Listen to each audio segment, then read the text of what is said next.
Hello, ladies and gentlemen. Welcome to Tank Talks Movies. I'm your host this evening, Tank, and also welcome to WrestleMania week. And I am apologizing right here and right now that I did not get the Secret of the Ooze.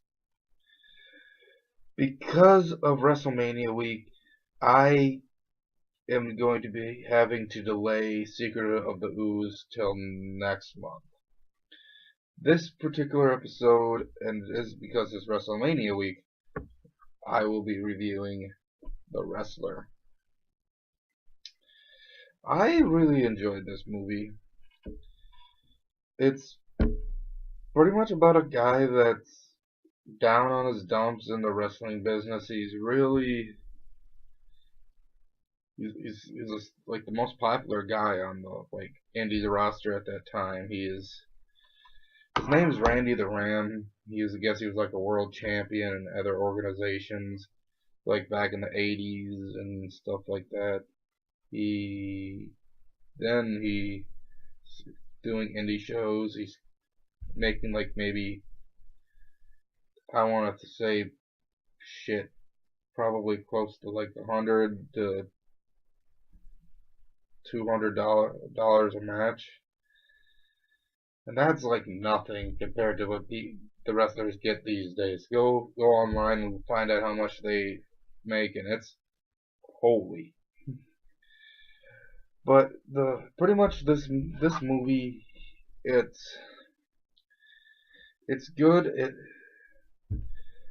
He has a love interest that is a stripper, pretty much, that he just confesses his soul to, and he also tells her that he had a heart attack and he can't really do much anymore. She asks if he has any family that's still around. He says he has a daughter, that the daughter doesn't want to deal anything with him because apparently, well, back in the wrestling organization, in wrestling, you're on the road damn near 24 hours a day, 7 days a week. He didn't have time for her, blah blah this, blah blah that. He goes, reaches out, she just blows him off like there's nothing, like some bum on the street. And they he tries again, and she, all right, lets him try to get close, but he ends up doing some naughty things, that stuff that goes up the nose, and getting really fucked up and meeting a lady of the evening that's really into firefighters. She said she wants him to have a firefighter party. I know some firefighters. They've never told me about these parties. And plus, the firefighters I know won't do any of these things that these people were doing. They were, putting the white powder up the nose. And he ends up making this porking this girl in the bathroom, and this one lady just walks in. She's trying to. So I'm guessing they're fucking inside the ladies' room, and the lady walks in and goes, "Oh, get a room."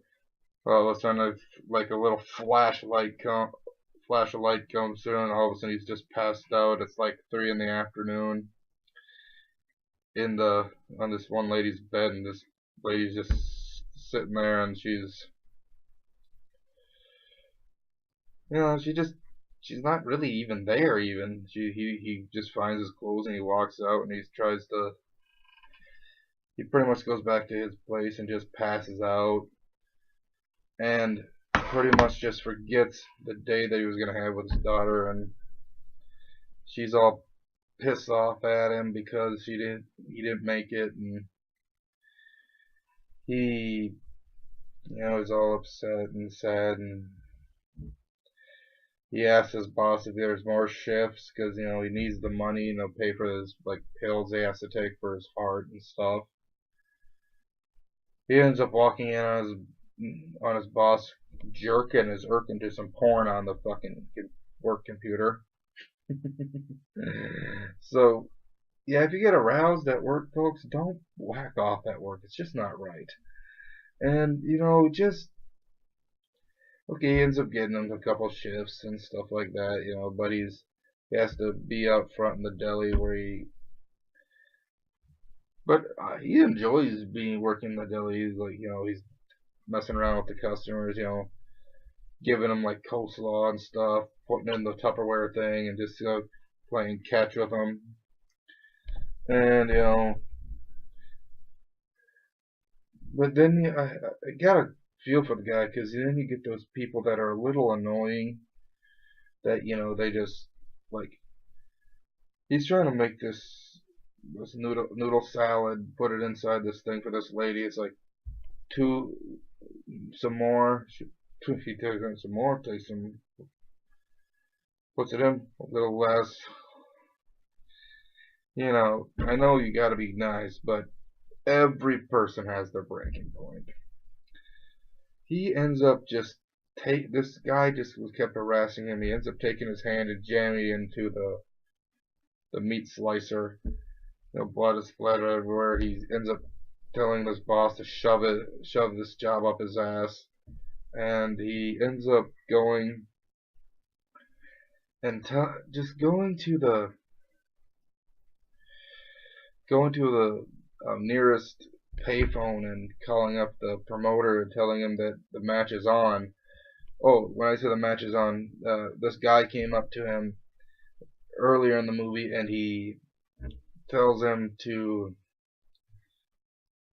face his old nemesis one more time. So after he had his heart attack, he couldn't really do much, so, but he's like, match is on, blah, blah, blah, blah, blah. His stripper friend who's trying to talk him out of having this match, he tells her, honey, I'm home. The ring is his home. And that's the thing. He goes out to the ring, he has his match with his enemy. That's pretty much, my opinion, just a rip-off of the Iron Sheik. Or the original Sheik, who knows. He starts beating up the bad guy, ends up bad guy starts beating up the good guy, etc., etc. Ended up nailing him with a super kick. If you're a wrestling fan, you know what a super kick is. Climbed to the top rope. His finishing maneuver is a diving headbutt.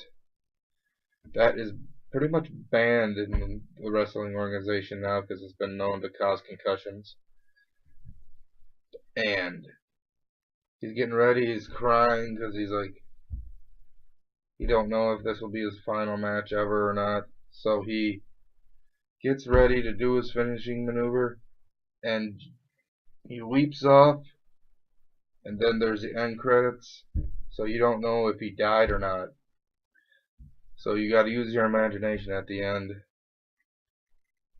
Okay, this has been Tank Talks Movies for The Wrestler. I'm signing out. Peace.